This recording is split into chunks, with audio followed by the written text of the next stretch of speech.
I now want to prove to you that your mind is super flexible. It is so easily programmed. I mean, I can't even work my television remote, and I can teach you how to change the filter in your brain. And your brain right now is trying its best to change in real time to help you. And I'm going to prove that to you too. And I'm also going to give you an example of just how flexible your mind is, how quickly you can change it. And when you start to realize, holy cow, Mel's right. My mind is easier to program than a television remote. Holy cow, I never even realized this. Just you buckle up and wait, because your mind has been dying for you to learn what you're about to learn. So let's prove to you that your mind is at the ready to change to help you, okay? And I'm going to give you an example that I am sure you have experienced in your life before. And here's the example. Buying a new car. Have you ever had an experience where you either were looking or shopping for a new car, or you were in your family, somebody was, right? Or you became interested in a new car. They're releasing this brand new Bronco, okay? And now you're super interested in it. I am personally in this boat right now. I drive a 9-year-old car, 2014. I love this car, but it's time. It seems like the engine light is on every other week, and every time I take it to get fixed, it's like a $500 bill. And so the thing is paid off, but I'm like, 9 years, maybe it's time. It's getting to the point. I love my car, but maybe I should get a new car. And the truth is, I'm not really a car person. I don't really give a shit about cars. I just want the car to be comfortable. I want it to work. I want it to be reliable. I want the seats to have heaters in them and the steering wheel to be a heater thingy. I always mix those words up, but that's kind of what I care about. So I don't really think about cars. But you want to know what? The second I started truly considering, maybe it's time to get a new car. Do you know what I saw everywhere? I'm like, holy cow. There are a lot of cars in this tiny town in southern Vermont that I live in. Cars are everywhere. And then as I started to hone in on the new Bronco, does everybody and their mother drive the new Bronco? It's like it's the only car on the road. The 2-door, the 4-door, the soft top, the hard top, the gray one, the red one, the green one. Like they're everywhere. Now here's the thing. A couple months ago, when I was happily driving my 9-year-old car before the brake light has been on consistently for 3 months, a few months ago, I had never seen a Bronco up here in southern Vermont. The only Bronco that I had ever seen was the one that my brother bought a year ago, and he lives in Chicago. But now that I'm interested in Broncos, I see them everywhere. And the second that I got excited about that sort of silvery blue one with the soft top, I couldn't believe it. Jessie, who runs video production for us, her husband drives one. I didn't even notice that they had a Bronco. And now everybody has not only a Bronco, but that color. And I want you to think about a time that this has happened to you, where you started to get interested in something, and then it's like whammo. Overnight, you see it everywhere. Maybe it was a handbag that you were really interested in, or a certain style of shoe or sneaker. You know, the new Converse ones with the really like inch tall sole on them. All of a sudden, those things were everywhere. Or the Birkenstocks, the Birkenstocks that have the covered toe. It's like those were popular 30 years ago, and now every single college student and 20-something is wearing them. Bangs. The second I wanted curtain bangs, it's like, does everybody have curtain bangs suddenly? Everybody that I now see has curtain bangs. Never even noticed them before. Or you hear a song and you tune in, you're like, oh, I love that song. That song is so cool. And suddenly you hear the song playing in every restaurant. Maybe you haven't shopped for a car, but I bet when you were looking at colleges, it's like, wait a minute. Does everybody have a Michigan sweatshirt? Does everybody's parents go there? Is there a sticker that says University of Michigan on every car? Is it just me, or is that the only college in town? It's the same thing if you want to have a baby. As soon as you are trying to get pregnant, you know what happens? You see kids and pregnant women everywhere. It's like there were only adults on the planet and people that weren't pregnant, and then you want a baby, and boom, it's in your face. Or how about this one? You want to fall in love. What do you see? You see couples in love. It's so annoying. It happens instantaneously. You know what that is? That phenomenon where all of a sudden overnight, you see something everywhere. That is your mind changing in real time. That is a filter in your brain paying attention to what it thinks you are excited about or interested in.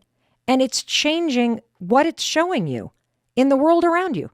And here's the crazy thing about your mind. And this is why this science is so exciting when you understand it. Oh my God. Here's the crazy part. You ready? The Broncos, the Bangs, the Birkenstocks, the babies, they were always there, all around you. You just didn't notice them. You want to know why? Because they were not important to you. The fact that you suddenly see those things everywhere, that is an example, and it is proof that your brain wiring is changing in real time, and your mind is trying to help you. Your mind is showing you the Broncos that have always been there. It's like it's highlighting it with a highlighter. Why? Because it became important to you. Why would your mind let you see things sometimes, but not others? Why are you suddenly seeing the covered toe Birkenstocks now, but you didn't see them for the last 5 years? That's a great question. And this brings us to the topic of the filter in your mind. Oh, I'm so excited for you to learn this. So there is a filter in your mind. It is called the reticular activating system. The reticular activating system. I'm going to call this the RAS, okay? Here's the visual, because you know your friend Mel loves visuals and metaphors to make this stuff easy. I want you to imagine that there is a hairnet over your brain. This hairnet is a live network of neurons, and it is constantly changing in real time. And this RAS, this network of neuron hairnet that sits over your brain as a filter, it has one job, a very important job, mind you. The RAS has to determine in real time, I'm talking nanoseconds, what information it should allow into your conscious mind for you to see and register, and what information it will block out from your conscious mind. Another way that you can think about the RAS is think about it like a bouncer in your brain. And the reason why you need a bouncer is because life is sort of like a very popular nightclub. Everybody wants to get in. And because there's so much and so many people and so many things showing up at a very popular nightclub trying to jam their way in the door, you need a bouncer who is deciding who gets in and who has to stand in that long line, freezing their ass off in an outfit that is not appropriate for winter, trying to get in, okay? So let's go back to the example of the car and the purses and the babies and the University of Michigan stickers that you suddenly see everywhere. The truth is, all that stuff, all the cars on the road, all the handbags people have, the hairstyles, it was already there. It was already in your subconscious. You, quote, saw it, but the RAS didn't allow you to register it. It shoved it right in that line. It did not let it into your conscious mind. The RAS is the bouncer. It determines what is it that is important enough to Mel Robbins that we are going to let it right in and have her think about it. Holy shit, there's another Bronco. I'm not getting the blue-gray color now because that's like the third one I've seen today. In fact, I don't even know that if I want a Bronco anymore. And I don't think I want bangs anymore either because it looks like every single person that I meet has bangs. This is how the bouncer in your mind works. It literally has a guest list, and you're the one that writes the guest list out. What is on the guest list of your mind? Anything that is important to you. Okay? All the other Yahoos that are not on the list, all the other colleges that are on stickers on every other card, Dartmouth, Harvard, Brown, University of Wittenberg, not even noticing those. Why? Because you're thinking about University of Michigan. So all those other college stickers, they're waiting in line. They're not getting in. That bouncer won't let them in. But boom, there's a University of Michigan. Short skirt. Come on, you're going in. That's how it works. And so this is super, super important, and it's really exciting, okay?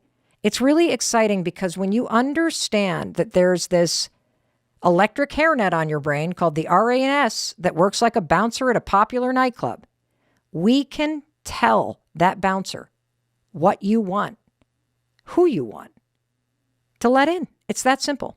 And there's another important reason for the RAS and why you need a bouncer, okay? And the reason is information overload. It's just impossible for the human brain to consciously process all the data that is coming in through all five senses. If you just take a second and look around, and if you're driving a car, please do not take your eyes off the road. But look around wherever you are right now. There is so much stuff all around you, whether it's 50 license plates on the road ahead, every single make and model of the car, road signs as you're passing, the speedometer, the music input coming in, feeling your rear end on the seat, the air blowing out of the vents, all that happening in a car. The perfume somebody's wearing, all that stuff is information coming into your brain.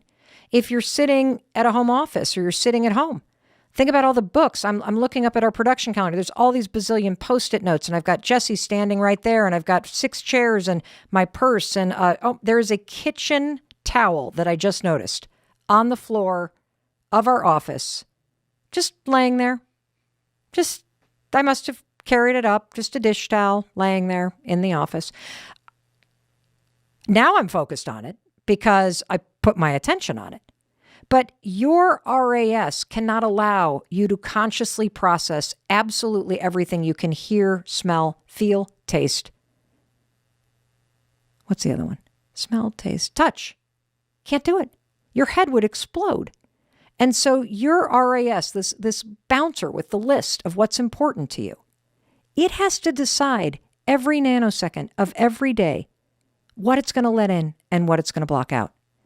And so this is important because the way that it programs what comes into your conscious mind is based on what it thinks is important to you. That's it. What it thinks is important to you. And here is where the life-changing opportunity is for you and me and everybody that you know. When you get intentional about purposefully telling this bouncer what you want to see, whether it's Broncos or it's a certain handbag or heck, now it's the University of Colorado. That bouncer will change up the list. The RAS reprograms itself in real time. It changes the filter. This is a live network in your brain. It changes in real time to help you see those things that are important to you. That's what you're experiencing when you suddenly see the car that you're interested in all over the road. And today, you're going to learn how to use that scientific neurological fact to your advantage, because you're going to give yourself a mindset reset. So let me recap what we've learned so far, because it's a lot. Number 1, your mindset is like a pair of sunglasses. It filters the way you see yourself, the world, your future, absolutely everything. Your mindset triggers whether or not you take action or you don't take action at all. The second thing that you've learned is that when you change the lens through which you view the world from something pessimistic and darker to a worldview that is more rosy and action-oriented, it's going to lead to a happier and more action-oriented life. And this is according to both research and common sense. Third, you've now learned that there is this filter in your brain, this super cool thing called the reticular activating system. It changes in real time. It is flexible. It is alive. It is a network of neuron acting like a bouncer, keeping people out of your mind, letting some things in. And right now, it's only acting based on what it thinks is important to you. And fourth, you have learned that when you get serious and intentional about what you want to see, whether it's babies or Broncos or it's bangs, this filter in your brain will change in real time to help you achieve it. Period. Full stop. This is science.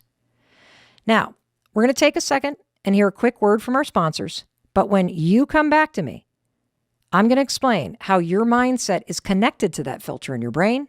And I have a super simple, really cool little tool that you're going to start using today to put this science around your filter to work. And your brain, it is going to start working for you. We'll be right back. Whew. Okay.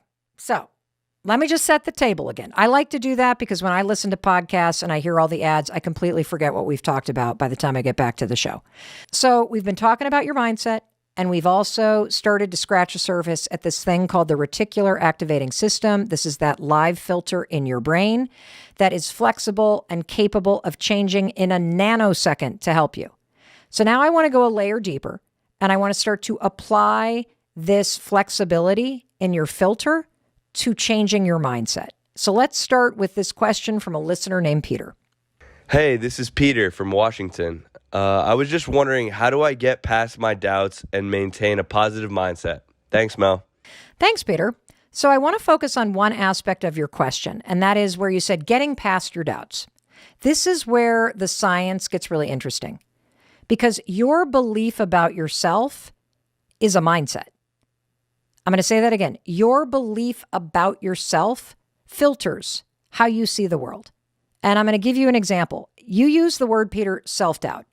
If you have a lot of self-doubt, you question yourself, you criticize yourself, you hold yourself back, what color do you think the lenses on your sunglasses are?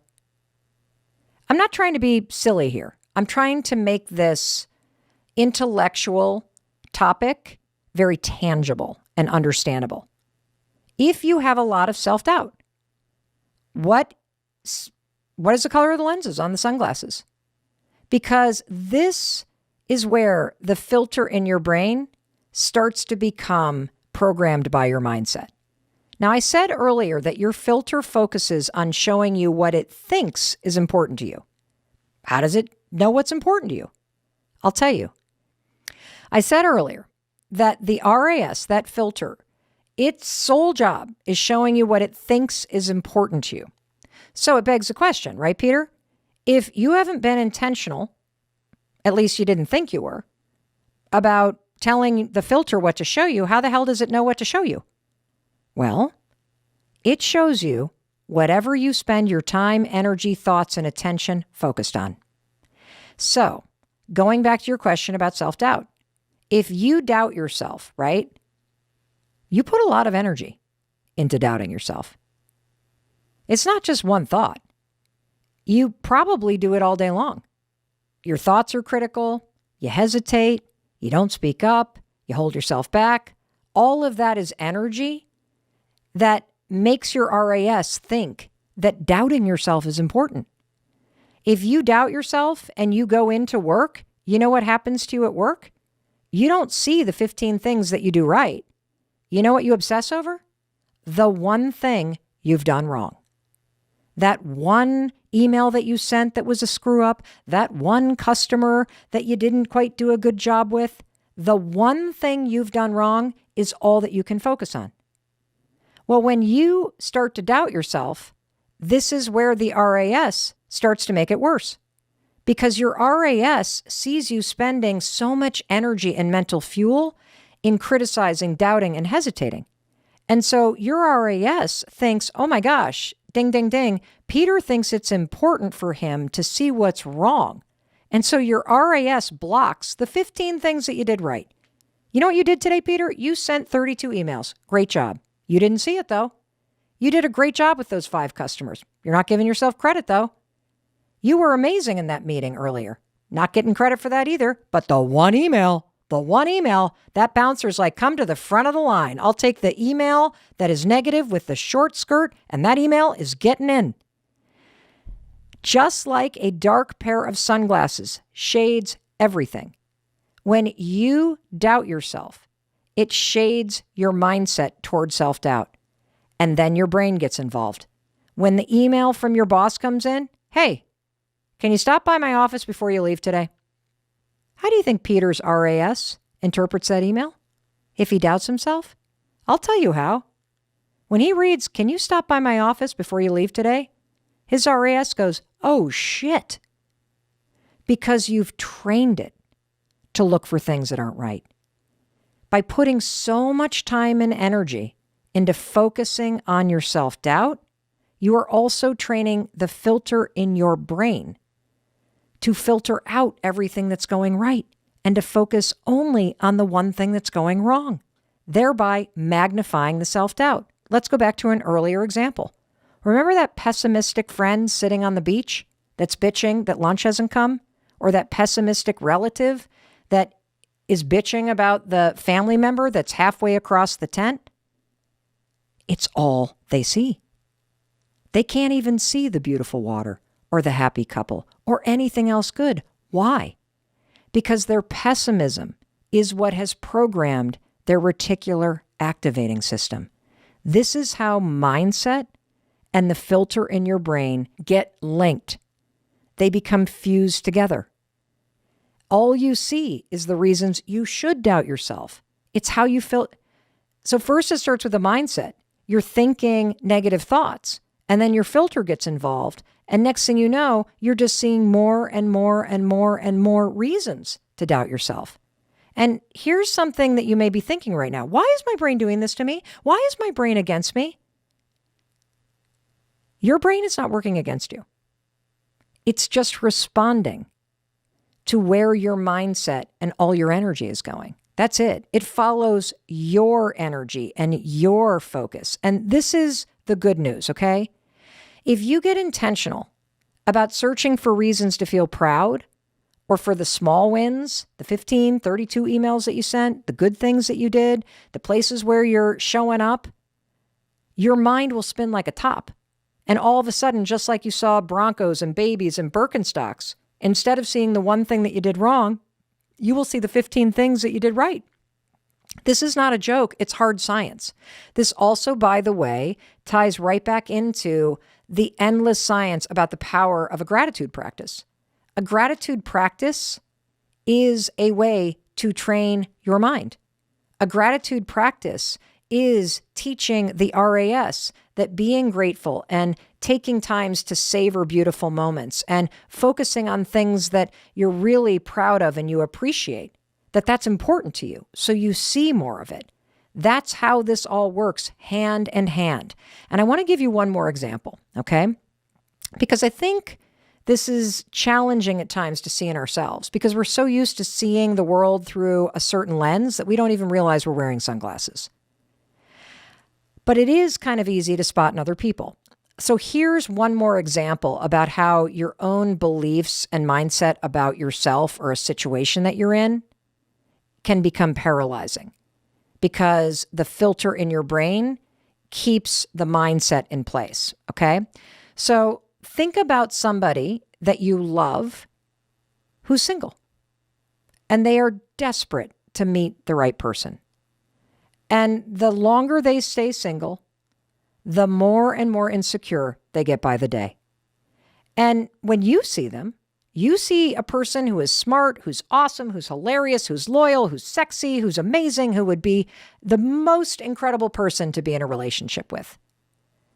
But I want you to just imagine that the color of the lens on your glasses, when you look through your belief about them, it's completely different than the color of the lens on their glasses. When day in and day out, all this person can think is, why can't I find somebody? I'll never find somebody. Why does everybody else have somebody? I see all my friends getting approached at the bars. I see my friends getting asked out. Why am I not getting asked out? What you've now learned about the mindset and belief about yourself and the way your filter responds in real time is the more energy you put into a negative narrative like this, it's never going to work out for me. Nobody's ever going to love me. I am unlovable. Everybody else has a date. I'm never going to have a date. The more that mindset and that belief becomes a self-fulfilling situation. Why? Because you're putting so much energy into the negative that the filter in your brain is now going to filter the world in a way to reinforce the negative story. When you walk into a bar, all you're going to see are all the couples. You're not even going to focus on all the other people that are single that you should walk up and talk to. That's the bouncer in your brain aligning with where your energy is. This also explains why you as the friend see the opposite. And you can tell the person over and over and over again, you need to calm down. You're amazing. You are going to find an amazing person. It's not that you're not going to meet somebody. You just haven't met the right person yet. It's the exact same situation. But because both of you have different mindsets and beliefs about the situation, you see it through a different lens. And you both believe, by the way, that your belief is the truth. And this simple example highlights how your mindset and how you view the world impacts the filter in your brain. Because the more that this carries on for your friend, the less your friend is going to put themselves out there. Because they're slowly convincing themselves that this is never going to happen, so why bother? And the more that you see them pulling back, the more that your belief is going to become, but you need to, but you're the one holding your back. See, the filter in your brain, it's either going to make the situation worse or, and this is what I want to teach you, it can make it better.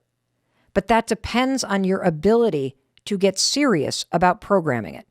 Because wouldn't you love it if your friend who wanted to meet somebody would still have a positive mindset or a rosy outlook so that they don't just latch on to some loser? Because you would probably do anything to make sure that this friend of yours, this person that you love, would maintain a positive mindset and a rosy outlook. Why do you want them to maintain that? I'll tell you why. Because your mindset dictates your actions. And if you can stay positive, if you can stay optimistic, if you can keep saying to yourself, there is nothing wrong with me. I just haven't met the right person yet. But one of these days, the right person will walk in. And in the meantime, I'm just going to keep being me. If they can get intentional about creating that mindset, a number of things are going to happen. They're not going to become insecure. They're not going to start acting all weird around people. And they are not going to latch on to some loser just because they're starting to convince themselves that they're desperate and this is their only option. Because we both know that's not true. There's 8 billion people in the world. And right now, the right one has not walked into your life, but they will, if you can maintain a positive attitude. And the secret is training the RAS and catching your negative mindset and swapping it out for a more positive one. Because as you're learning, the thoughts that you think dictate the world that you see, the way that you feel, and the actions that you take. Noticing this, that you have a mindset that's holding you back, that's the first step. Second, asking yourself if it's serving you, that's the second step. And the third step, you just got to get serious about making your mind work for you, because you can. If you're breathing, you can change this. Even if your default is negative and pessimistic, you can teach yourself to be optimistic. And I'm going to give you one more example. If you are somebody that loves social media, if you've ever seen the Instagram Explore page or the TikTok Discover page, you'll notice that it changes in real time. Because those pages are filters and they respond to what it thinks is important to you. So if you click on a puppy, all of a sudden, that Discover page, it's going to be all puppy videos. I went through this phase where I was really into like long nails, and suddenly that Discover page went from puppies to long nails. And it doesn't matter if you accidentally click on Beyonce videos or on some other thing, wedding videos. The algorithm is going to think that that's what you want to see. So suddenly that's all that you see. And it becomes this self-fulfilling prophecy. Your brain's the same way. Once you focus on something, your brain starts showing you more. My daughter had this huge breakthrough about how she felt about herself based on social media and on her brain. Because she realized, oh my God, my Explore page, it's all fitness models. And it's fitness models that are in photos of waist trainers and wearing body makeup and taking these crazy filtered photos in these contorted positions to make themselves look like they have a waist that's 2 inches small. I mean, of course she felt like shit about her body. Why? Because she was seeing it over and over and over again. And so her brain started thinking, oh, well, this must matter to you. And then the social media pages start aggregating it and showing you more and more and more. And so as that all starts to happen, you start to believe that everybody on the planet is the size of your pinky finger, which then, of course, invalidates the fact that you have this big, beautiful, amazing, strong body, and you look fabulous, but it doesn't matter because it doesn't match all this crap that's being shown in your face. This is how your brain works too. And you got to get on top of this. You're going to teach us the 5 resets and how to manage stress and how to make it our friend. Let's talk about the first reset. What is it? The first reset is get clear on what matters most. When you are living in a chronic state of stress, you are being led and driven by the amygdala. It is fight or flight mode, self-preservation, and it is all about survival. When you are living in that immediate sense of stress, it is hard to get out of your own way and think about the future, which is why when you are feeling stressed, don't berate yourself when someone says, how come you don't have a plan? Because often when you're thinking about what is a plan is forward thinking motion. It is strategic thinking. It is being organized. It is having some sort of structure. All of these qualities and all of these roles are your prefrontal cortex. And because you're stressed, the amygdala and the fight, flight, or freeze is what is running the show. That's right. It makes so much sense because you're right. When you are in a state of stress, you spin in circles. You feel totally overwhelmed. You completely overthink everything. For me, I get very scatterbrained. I also, I literally feel kind of hopeless too when I'm stressed out, like the sense that there's nothing I can do about this but try to get through this thing. And when you said earlier that the tendency when you're chronically stressed or burnt out is to keep working. That's right. And so that makes a lot of sense to me. And so why, though, do you need to figure out like what actually matters to you when you're running around in circles, when you feel like you can't escape the problems that you have? Why is this important as the first reset? The reason it's important is because it helps create a roadmap for the future. Okay. When you are in that present moment of stress and burnout and overwhelm, you are at a point where you cannot even see the next step, let alone the destination. The distance between where you are and where you'd like to be seems so vast, like a chasm, so you don't even take that first step. Why bother? It's not going to help. Correct. I'm not going to feel better. Forget it. It's the all or nothing fallacy. And this first reset, get clear on what matters most, helps you create that destination, a roadmap, a North Star, call it what you want. Could you do me a favor and talk to the person listening to you and walk them through how you find a reason for why you want to get less stressed? Like, how do you do this? Can you just walk us through it as if we're sitting there in front of you? When you're feeling a sense of stress, you may say to yourself, because your inner critic has a megaphone, you may say to yourself, what is the matter with me? Instead, ask yourself, what means most to me? This is not a big existential ask about what is the meaning of life and where do I belong. This is very practical. And so when you're thinking about your destination, why are you doing this work for less stress and less burnout? It's because you want to create a goal that means most to you. And most stands for something. So M is motivating, O is objective, S is small, and T is timely. It takes 8 weeks to build a habit. Understand that part of that 8 weeks is falling off the wagon and getting back on the wagon to continue. So give yourself a solid 3 months to reach your most goal, understanding that you're going to fall off and get back on and fall off and get back on. It's all part of the process, and trust the process. And then once you have your most goal of why do you want to do this work for less stress and burnout, it's not that much work, by the way. I'm thinking about a moment recently where I absolutely hit like a medical state of burnout. And it was several months ago. And my why, if I were thinking about why I finally hit the wall, were things like, I want to sleep through the night. I don't want to dread the work that I have coming up this week. I don't want to feel like I am constantly behind the ball.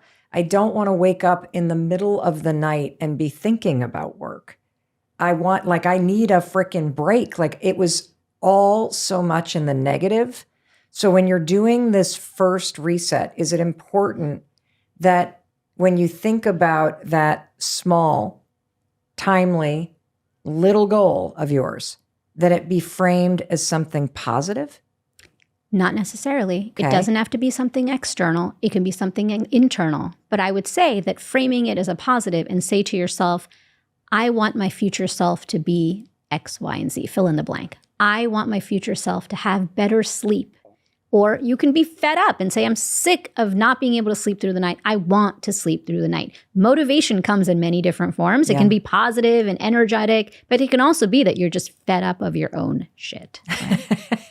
What's reset number 2? Once you have this why in mind, like I am thinking about why it matters to me to turn off the amygdala, hit the reset, get control of it. You say it's find quiet in a noisy world. What does that mean?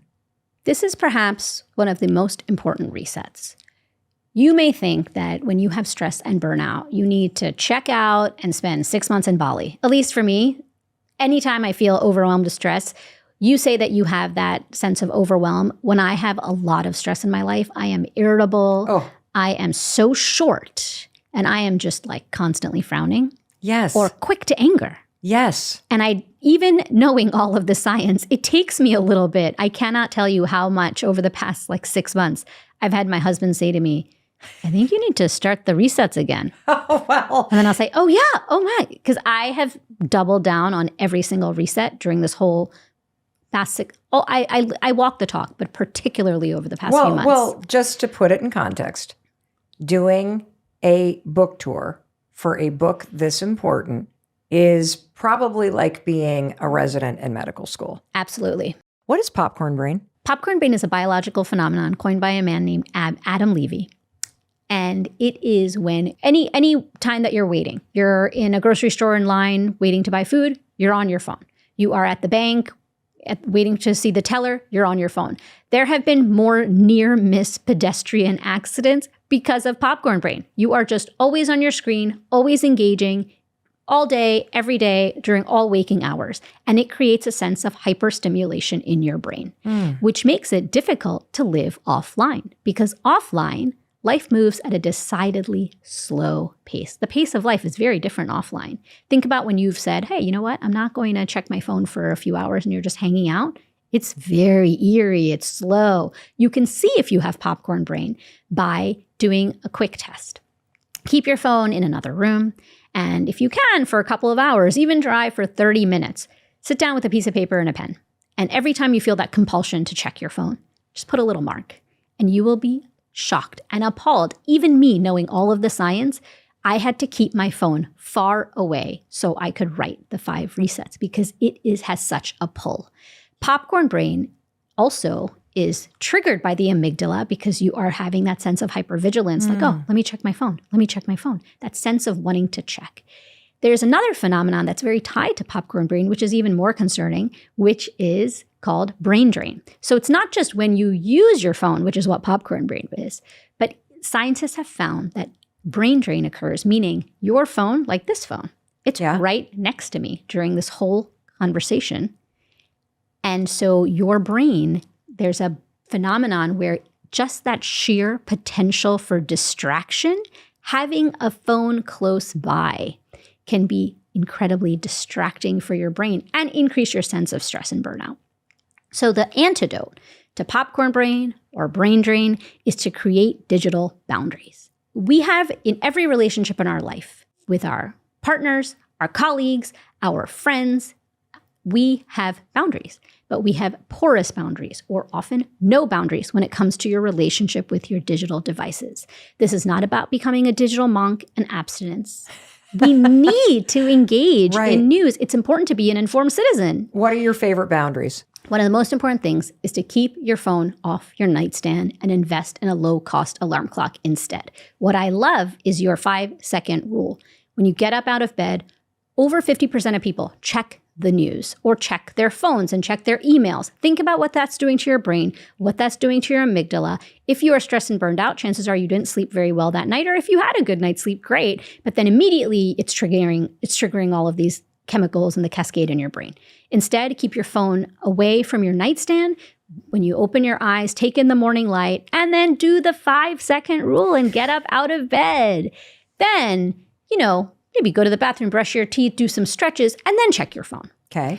So that is a key geographical boundary. What's another boundary? During the day at work, keep your phone out of sight so you decrease that primal urge to scroll. Keep it in a cubicle drawer.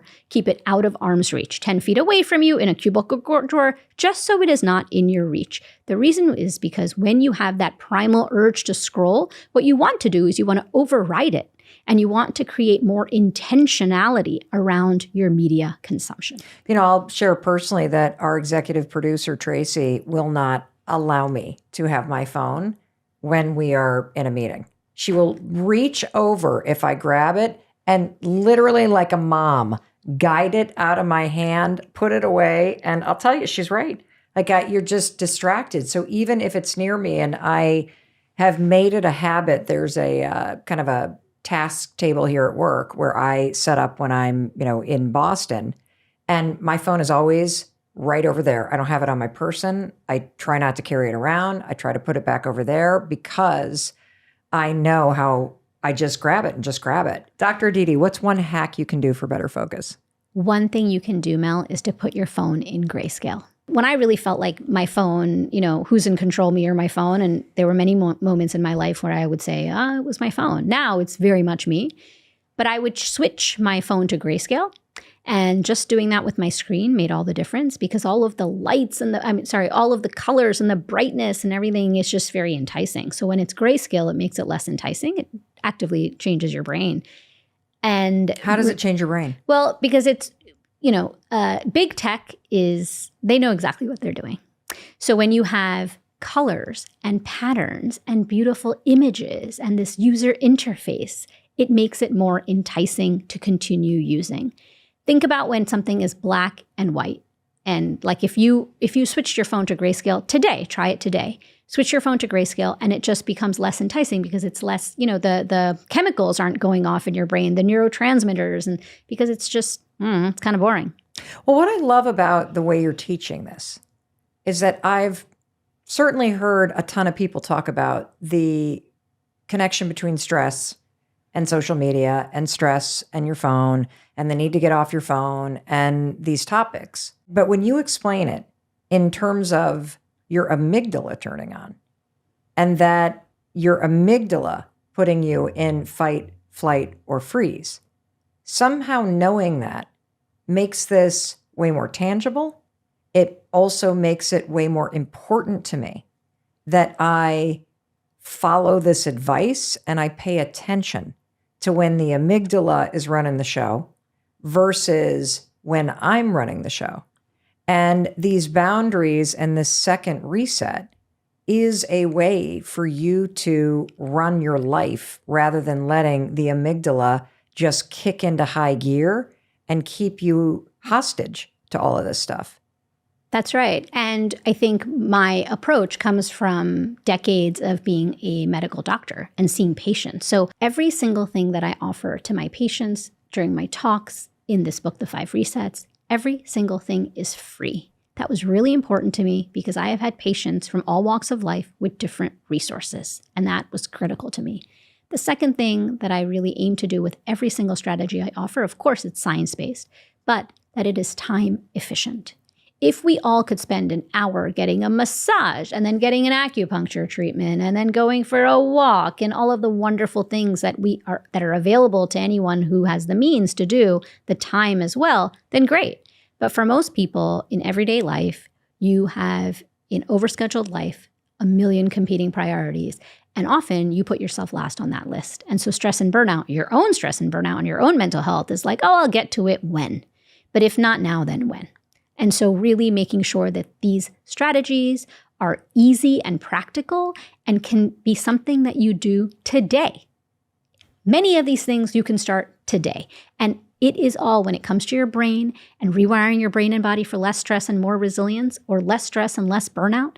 These incremental changes a little bit every day can actually rewire your brain. It is not some big grand gesture that does it. Like a massage once a month. Great. A nice Band-Aid. It'll help you. When you get a massage or when I get a massage, it feels great for a day. And then the next morning I wake up and it's the same old stuff again. Now I know why. Because the amygdala is the issue. That is 1,000% what you're teaching us. It's is always that the amygdala. It's literally the amygdala. So what would you, like if the person listening wants to get a better night's sleep, as a Harvard educated medical doctor and professor, what would you tell the person listening to do tonight in order to get a better night's sleep? I always lead with self-compassion. So first is, if you are not sleeping well, you are not alone. It is not your fault. When you have better days, you will have better nights. Take sleep and your difficulty with sleep as a simple sign or a symptom of something that you want to work on. You can target it head on with a lot of these strategies. Keep your phone off your nightstand, invest in a low-cost alarm clock, aim to not, first thing when you wake up, don't scroll, try to do something else. And create, and the other thing that I would say is 2 hours before bedtime, limit your screens. Again, nothing is overnight. It doesn't work like magic. But if you start these today, give yourself 8 weeks, but you will see a difference within a week.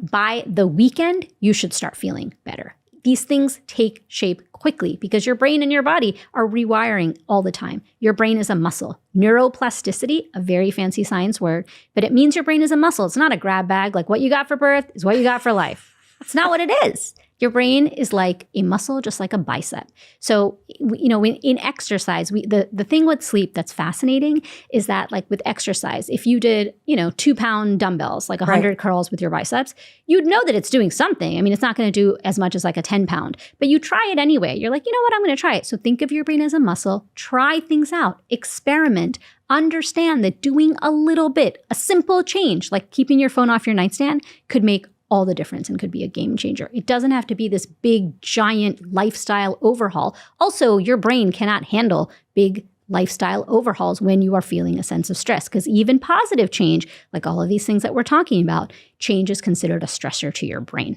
Well, that's why you always recommend in your book too, that rule of two. The rule of two. What is the rule of two? The rule of two is how our brain responds to change. When we are feeling a sense of stress, so think about in 2020, you may have had big, lofty goals. Mine was to build a farmhouse table from scratch, to learn Italian, and to learn to play the guitar. And now it's a wonder if you wear clean clothes and eat a few vegetables at 2024, right? Like we're here now. It's because you cannot sustain huge lifestyle overhauls during periods of stress, because even positive changes are considered a stressor to your brain. And this was a landmark study done in the 1960s by two psychiatrists, Dr. Holmes and Rahe. They studied 5,000 people and 43 of the most common life conditions, positive, happy things like we were talking about, right? Like getting a new job, falling in love, having a child, getting married, buying a new car, and the sad things in life, death, unemployment, divorce, lots of these horrible things. And what they found in this research was that at the end, when they added up, they tallied up every single person, all of these life events, and found that the more life events that you have accrued, your greater chance of having stress and burnout and greater illness down the road, which showed it's the basis of the rule of two, to focus on two things at a time. Even positive change can be a stressor for your brain because your brain needs time to adapt and recover from this positive change. Again, the word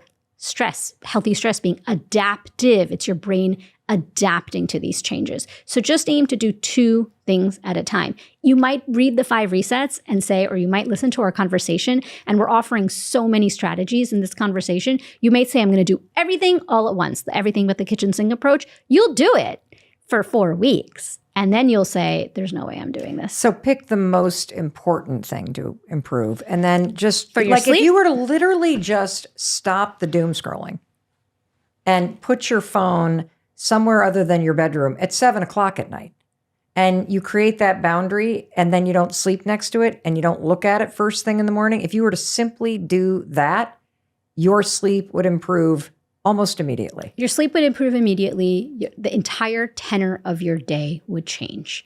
And you would feel so much more grounded. You would feel, whatever symptom that you're having of stress, there are many, it would have an immediate impact on your stress and your burnout. And over time, if you continue to do that day after day after day, you will be a changed person. I'm so excited for the 3rd reset.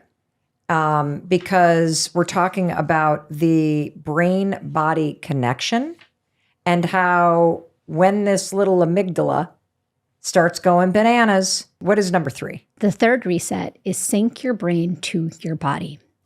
It is all about the mind-body connection. What does that mean, sync your brain to your body? When you hear the term mind-body connection, you may think that's total woo-woo. But in fact, there is a lot of robust scientific literature to support the mind-body connection, which is a fancy term for simply saying that your brain and your body are in constant communication and inextricably linked. What's good for your brain is good for your body and vice versa. When you do better, you feel better, and it's all in the doing. You may be hearing about the mind-body connection for the first time today, but you have been experiencing the mind-body connection forever.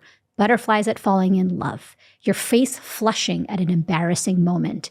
You're about to give a presentation for work and your heart starts racing. This is the mind-body connection. It's like gravity. It's happening in the background all the time. The beauty of the mind-body connection is that while it is happening around us, in you, at all times, you can learn to tap into the mind-body connection, understand it, and most importantly, influence it to better serve you with your stress and your burnout. The quickest way to tap into your mind-body connection is with your breath. Your breath is the only physiological mechanism that is under voluntary control and involuntary control. So you and I could do a breathing exercise today, right now, and you would feel a sense of calm. And then we're just talking and your breath is going. Let's do it. Your brain can't do that. Your brain waves, your digestion can't do that. Nothing else in your body has that same under voluntary control and involuntary control. So that is the first kind of way that you can tap into it. So they are very quick. And the other thing to mention is that when you are in amygdala mode or fight or flight mode, your sympathetic nervous system, again, a fancy scientific word, we have 2 nervous systems in the body. One is the sympathetic nervous system that governs fight or flight. The other one governs something called rest and digest. It's the parasympathetic nervous system. The 2 can't be on at the same time. They're mutually exclusive. And your breath can help modulate, be the light switch between the sympathetic and the parasympathetic system. So when you are in sympathetic mode driven by your amygdala, your heart is beating, you have quick, shallow breathing. Think about when you're anxious, you're breathing, you're anxious. You're breathing quickly, very shallow and rapid. That is because it's a physiological mechanism. You're trying to get the oxygen in to go to your muscles so you can fight or you can flee. Parasympathetic mode, you are breathing deeply and slowly. It is rest and digest. Sympathetic mode is that quick, shallow breathing is thoracic breathing. It's chest breathing. Parasympathetic mode, rest and digest, it's belly breathing. And knowing this very scientific explanation, it's simply to say that when you modulate your breathing and influence your breathing, you can switch one system on and off, and you can tap into your mind-body connection because of what you know now about the breath. Gotcha. As you're thinking about managing your stress and burnout, it's also important to think about your gut-brain connection. Can you explain to the person listening how physically the gut and the brain are connected and how they speak to each other, and how I found it fascinating when I first learned that they were part of the same tissue? Yes. When you are being formed as an embryo, and that during your development that they literally are one clump that then separates. And I always imagine that there's like this gooey, ooey, sticky stuff between your brain and your gut. But could you explain it as a medical doctor, what the brain-gut connection is? The brain-gut connection is that your brain and your gut are literally speaking to each other, and there is crosstalk at all times.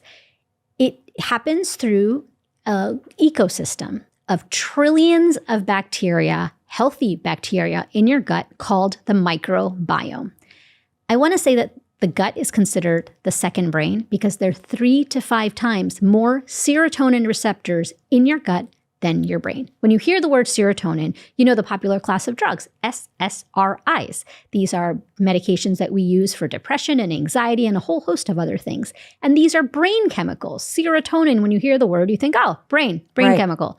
But in fact, there are 3 to 5 times more serotonin receptors in your gut than your brain. One of my mentors used to say, my early mentor, he would say, I wonder why people are walking around with like hearts around their neck. They should be using their brain like as a little pendant. Yeah. And then another mentor said, forget the brain. We should be having like our guts around our necks because that is truly the second brain. Yeah. It's like that's how much the science supports this idea of the gut being the second brain. And every week, Mel, there is new compelling, fascinating research about the gut-brain connection. And so this microbiome, this ecosystem of trillions and trillions of healthy bacteria in your gut govern so many things besides digestion. It is a bi-directional highway of information. Your brain is sending signals to your gut, and your gut is sending signals right back to your brain. As a doctor at Harvard, what do you do for exercise? And movement. 25 years ago, I was a stressed patient looking for answers. And that is why that's my villain origin story of how I became a doctor with an expertise in stress, is because I was a stressed patient looking for answers. I found my way out of the stress struggle, put on my scientist hat. I had gone to see a doctor, and my doctor had said, go get a massage and just relax. Just try to relax more. So I was like, okay, I'll get a massage. I'll have dinner with friends. I'll go retail therapy, all the things that didn't work. And so when I put on my scientist hat and I started looking and doing the research is when I really found out, okay, this is how stress impacts the brain and the body. And this is how I'm going to find my way out of stress. Movement was one. And then when I came out of that, I said I wanted to be the doctor that I needed during that difficult time. So that's my origin story. I mentioned that because movement was not something I did every single day. I was working 80 hours a week, and I don't know, I was running from one patient room to the other. I thought that was movement enough. And so what I did during that time, I was acutely stressed. I was so depleted and running on fumes, Mel. I was erratic in my food intake, my sleep, seeing death and dying on a daily basis. Self-care and burnout or even stress was not in my lexicon. It was not in my vocabulary. When I was training in my medical training, my motto, how I was trained, was pressure makes diamonds. Someone sat a whole group of medical students down in our first year or second year of medical training and said, I just want you guys to know what you're about to go through. Pressure makes diamonds. So I was like, hey, diamond in the making, bring it on. And then my diamond cracked. So when I discovered all of the science around why movement is important, and exercise is like the dreaded E word, no one likes to talk about it. So we can talk about movement, we can talk about exercise. That to answer your question, it has changed. When I was a stressed patient or a medical resident working 80 hours a week, and I was running on fumes and so depleted, I focused on gentle therapeutic movement. So I went to a yoga class several times a week. That was my gateway. Just to say that doctors are socialized to play small. We don't share our own personal stories because we focus on the patient. So writing the 5 resets and sharing my personal story, I have to tell you, Mel, I might start crying, but you were an inspiration for sharing that story because you share so much of your own personal stuff to help people. And I knew that the only way that people would relate to me is if I told them the truth and not, I'm just doing this for my patients. It's because, no, I was a patient. I struggled with my stress and burnout. And that's when I became the doctor I needed during that difficult time. And so your story and your example was like a leading, sort of like a light that really, a lighthouse that guided me. Well, I'm thrilled that you shared your story because you clearly are the doctor we all need. Thank you. And so during that really difficult time, I focused on a couple of days a week of yoga, gentle stretching, nothing much, and a few walks. So I used to walk every single day, which is why in the 5 resets, when I talk about movement, walking, even if it's 5 or 10 minutes, again, you might say, what's a walk going to do? It's going to do nothing. Because it's not about the promise of physical fitness. This is the promise of mental fitness. And so a little bit of a daily walk. And the reason I walked every single day when I was a stressed patient, and why I suggest when people are feeling that acute sense of stress to walk is every single day, is because it avoids decision fatigue. If you say to yourself when you're deeply stressed, I'm going to go to the gym 3 times a week for an hour-long class, okay? Then Monday rolls around, a deadline comes up at work, you don't go. Tuesday, there's a family obligation or a conflict, you don't go. Wednesday, same thing. And by Friday, you might have gone 0 or 1 time. Your sense of self-efficacy goes down. You're like, I can't get anything right. Why bother at all? And then your amygdala starts firing, right? Because the forward future planning prefrontal cortex isn't working as great. Instead, aim to do something a little bit every day. It avoids decision fatigue. Now, to answer your question, it's changed. So initially I was a sedentary person. I didn't really exercise much. I was into dancing as a child, but not sports. Now I understand the value of sports for so many reasons. Gentle yoga and walks every day. 10-minute walk, that was like, yes, I walk, check. This is not about like walking 5 miles a day. I love that because the person listening is like, okay, how long? What do I do? And it's just 10 minutes. Just 10 minutes. 5 minutes is fine too. If you can do 20 minutes of a walk every single day, great. It's the equivalent of a Facebook scroll. Seriously, we all scroll. That's true. Or Instagram, or choose your poison. It's the equivalent of a scroll. Opt out of a scroll and go for a walk instead. Do it in between your meetings if you can. 5-10 minutes every single day. It's that inertia that sometimes it feels like you're wading through molasses when you're feeling stressed, of like lacing up your sneakers and going outside. And if you say, oh, I'm going to do this for 45 minutes, forget it. You're never doing it. But if you say, oh, 5 minutes, I can do that. It's about closing that gap between where you are and where you'd like to be. And so 5 minutes. So then now what I do, because I am of a certain age, I focus on resistance training. I aim to exercise 30 minutes every single day. Does that happen every single day? No, but I probably get in 4 to 5 days of exercise. And that includes walking, or if I do a 40-minute walk one day, I won't do resistance training, but I do some form of movement every day. It is about making things small and tangible and decreasing the barriers to taking that step. So fine, you don't want to put on your sneakers, take a walk up and down your hallway in your house. Walk up and down a set of stairs. Research has showed that in fact, to decrease, there was a study that was done that ultra short bursts of activity, 1 to 2 minutes. So walking up a set of stairs or going to, parking far away when you're going to the grocery store. We all look for parking really close to the entrance. Park far away. Take a walk up to the grocery store. Run for the bus or walk quickly to go get the bus or the subway. These they're called ultra short bursts of activity, can decrease your risk of dying from cancer by 40%. Wow. You heard the doctor. Get your walk on every day. 10 minutes. That's all she's saying. And it's going to lower your stress. How does sitting all day impact your stress?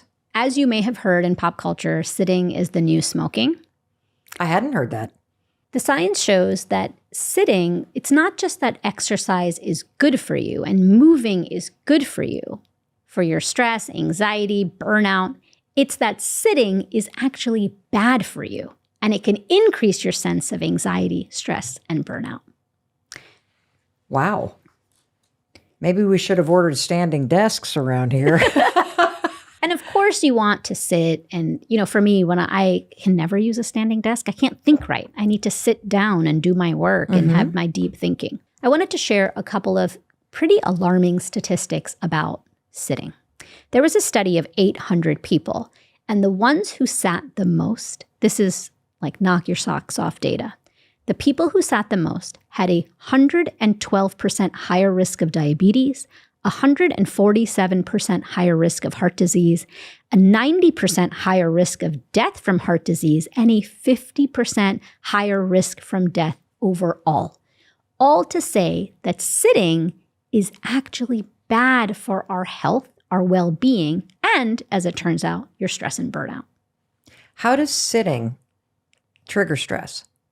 The mechanisms of action aren't entirely clear, but the data suggests that when you are sitting for prolonged lengths of time, you're stewing in your own emotions, so to speak.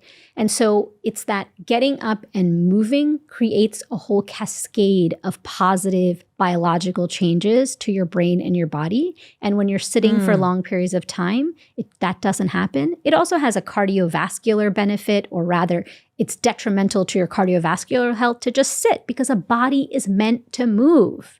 Your body is the greatest machine. We say that this little guy, this smartphone, is like the greatest machine that man has invented. I would argue that your brain and your body is truly the greatest machine. And so use that machine to do what it's meant to do. It doesn't have to be, you don't have to become an Olympian, but certainly getting up and moving a little bit every day, even if it means 5 minutes between your Zoom meetings, get up, take a walk, stretch, sitting for prolonged periods of time. Because think about it. We sit all day at work, then you sit all day at work, and then you sit in a car going back home, and then you sit on your sofa all day. So the human body hasn't been designed to just sit all day. We are meant to move and move our bodies. As a doctor, what do you recommend?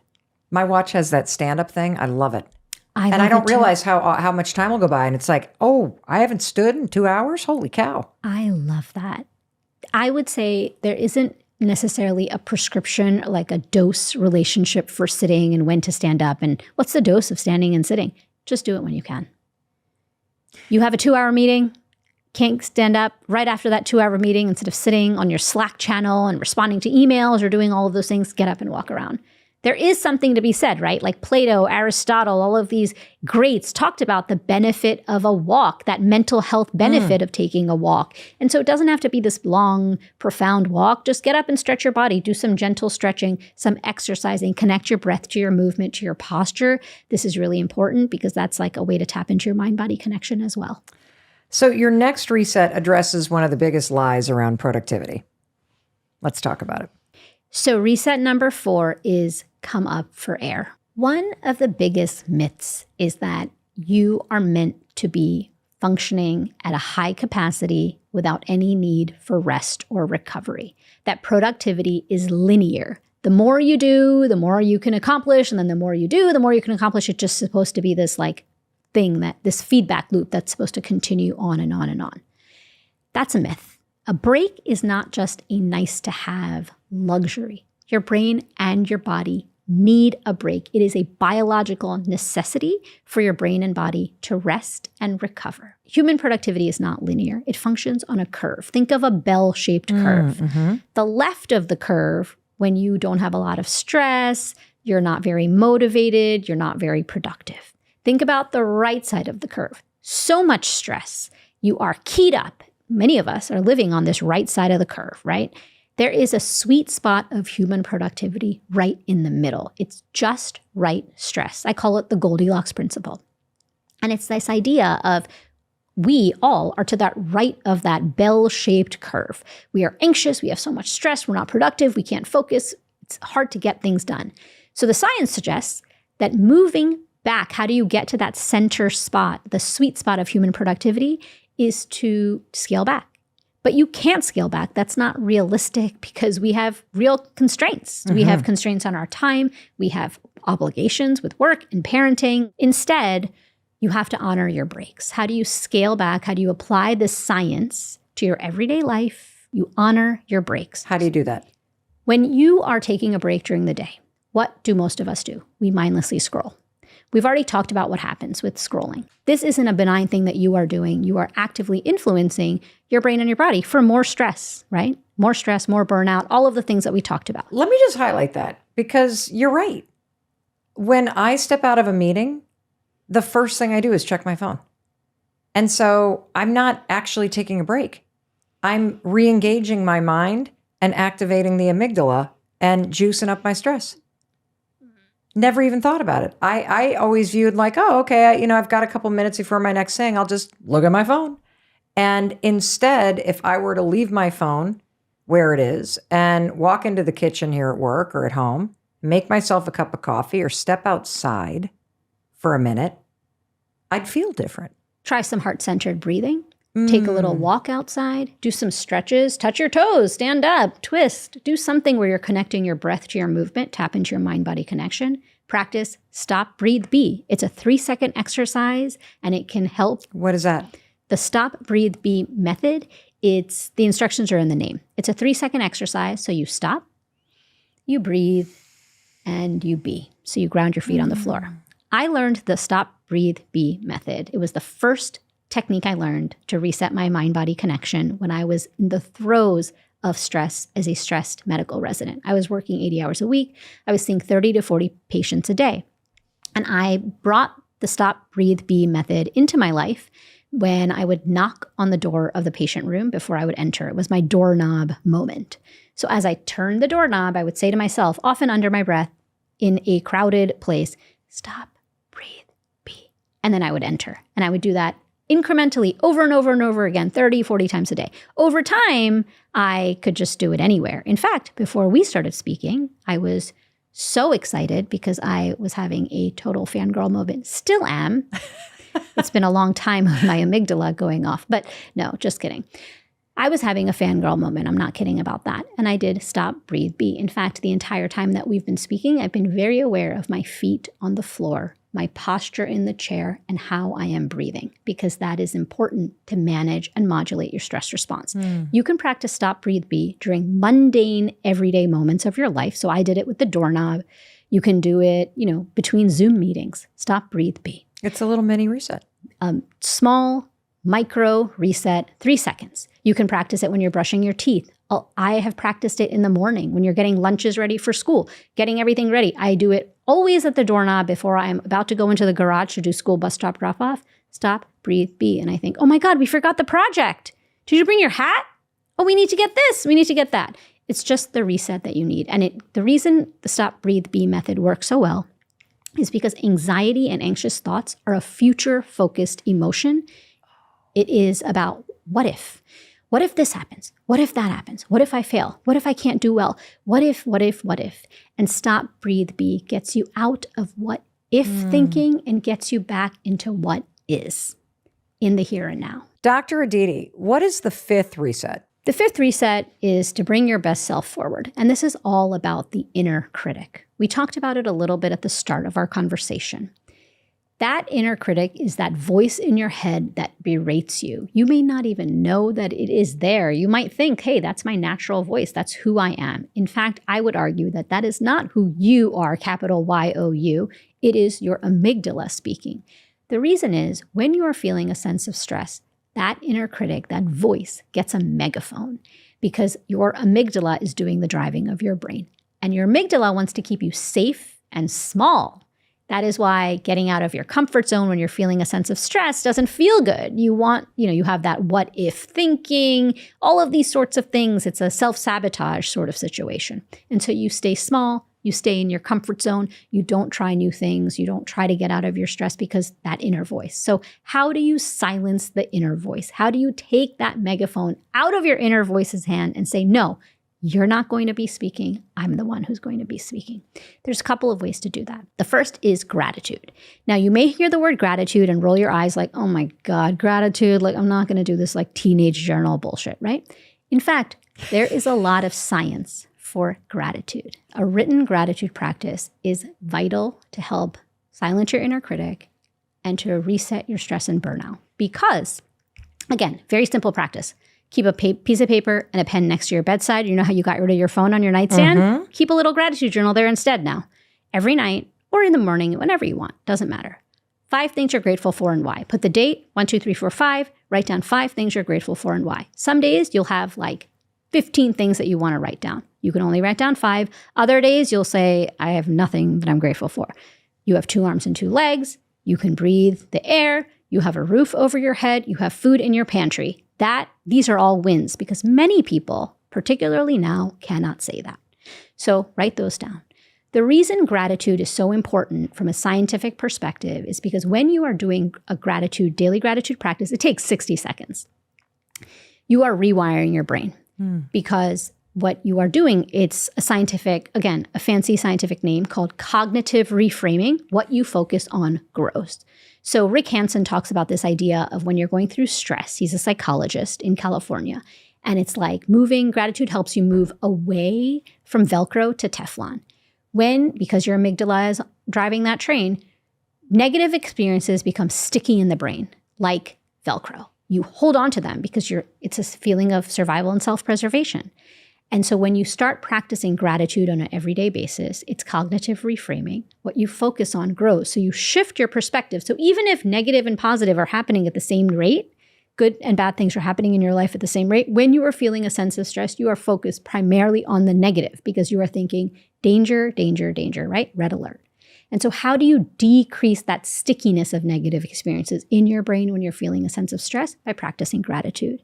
So it shifts away from Velcro, your brain circuitry shifts away from Velcro to Teflon. So the negative experiences may happen, but it slides off. How does it happen? Through gratitude. So you write down those things every single day. And studies have demonstrated that at 30, 60, and 90 days, There's improved mood, decreased stress and burnout, better sleep. There are so many benefits to an everyday gratitude practice. It also silences your inner critic because it dials down the volume of the amygdala in the background. You're a world-renowned brain coach who has worked with athletes, actors, and executives. And in addition to that, you've been running a brain institute for the past 30 years. Do you really believe absolutely anyone can improve their brain? I mean, come on. Nobody's walked through the doors of your institute that you're like, oh boy, couldn't help this person.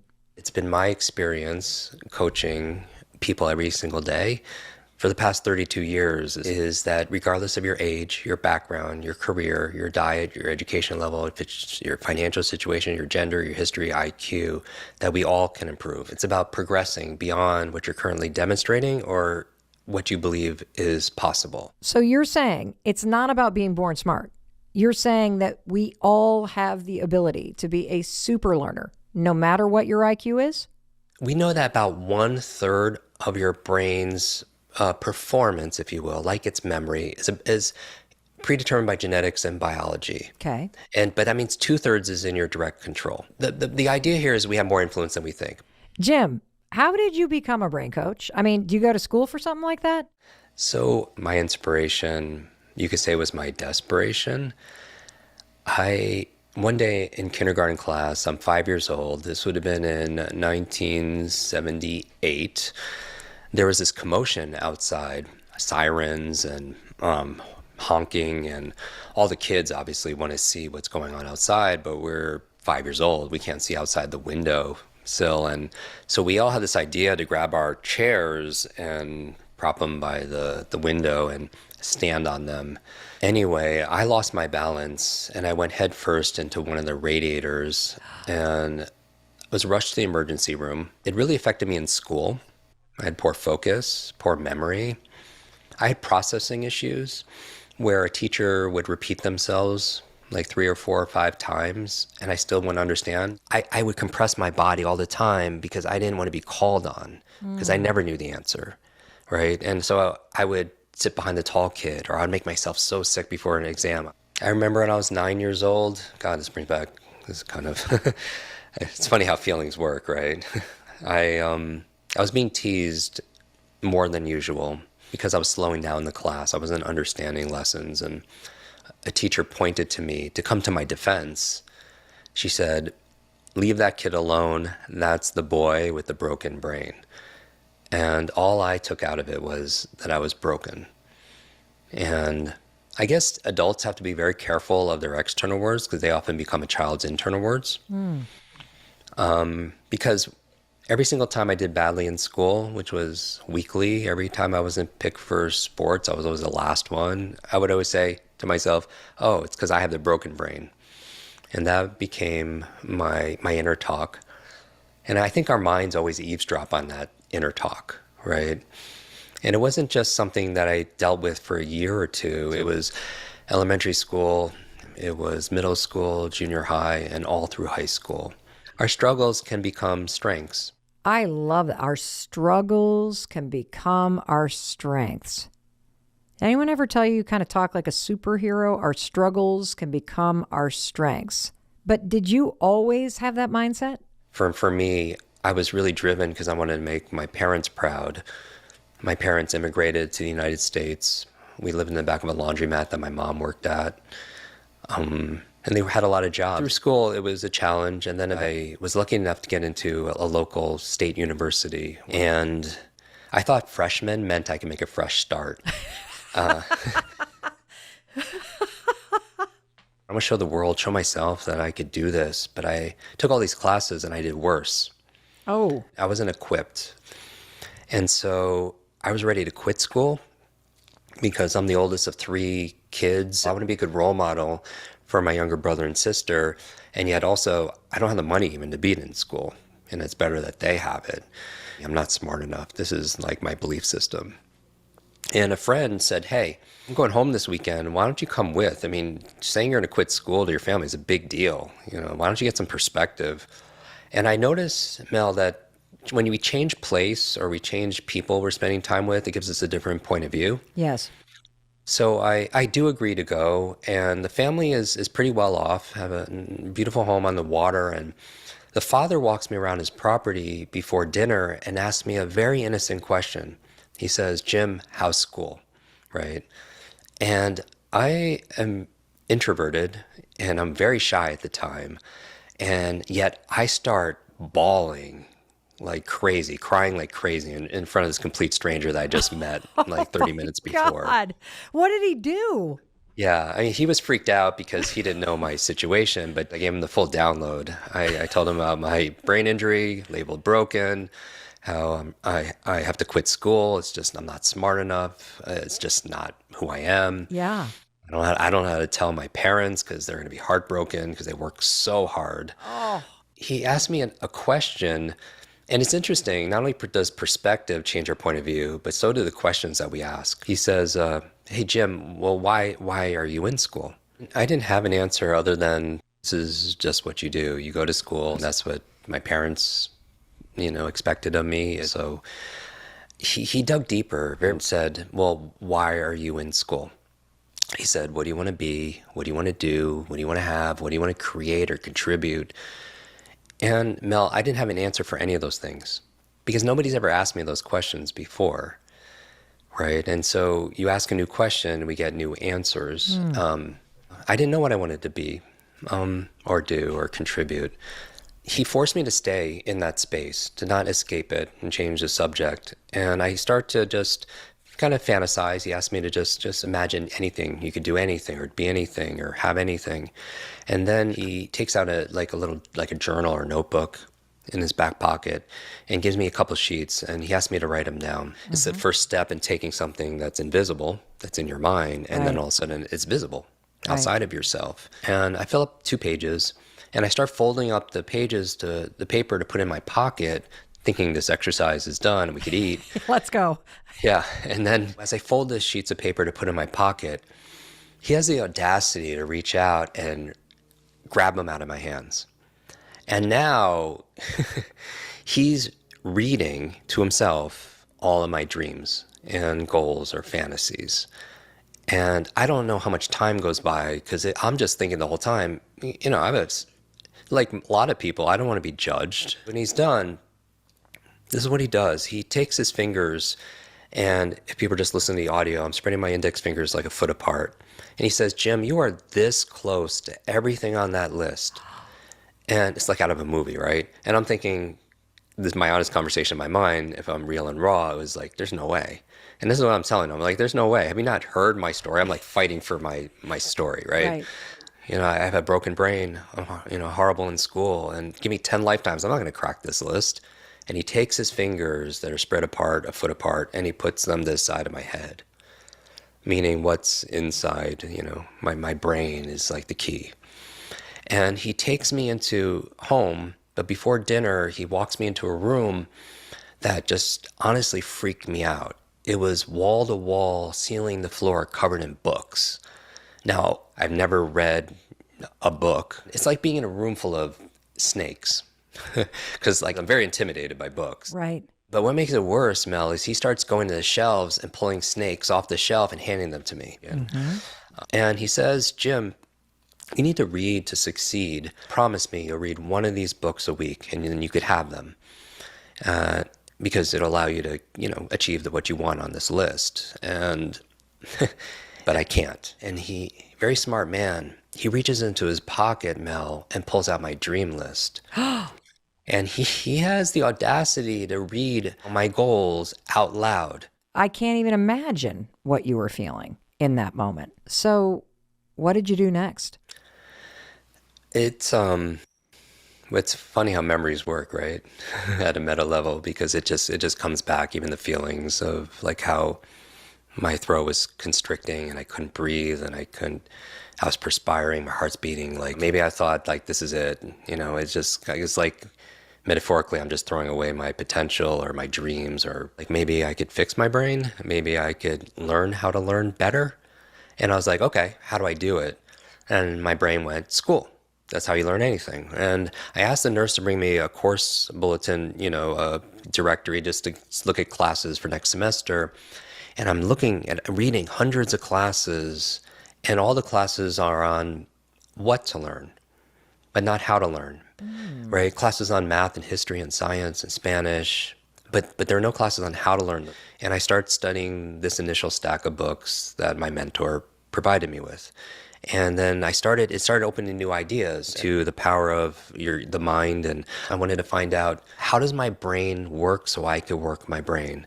And I started studying it, and it was very functional because I had a reason. It wasn't just learning facts to understand facts and vocabulary. Like I had a real problem I needed to solve that I've been struggling with my whole life.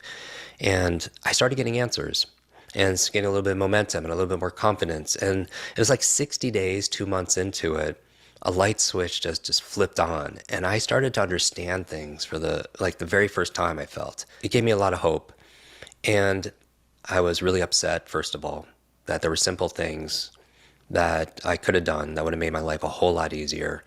I felt like my whole childhood was just trying to just work really hard without getting the results. And then the other thing was I felt a purpose, because I wanted to share this with others, like almost as an evangelist, because I was just like, how does everyone not know these things? Learning is our superpower, and it's a superpower we all have. We just aren't really shown how to unlock it and unleash it.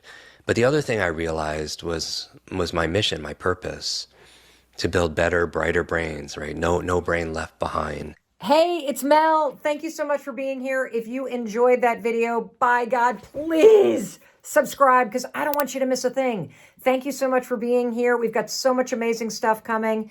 Thank you so much for sending this stuff to your friends and your family. I love you. We create these videos for you, so make sure you subscribe. Mwah.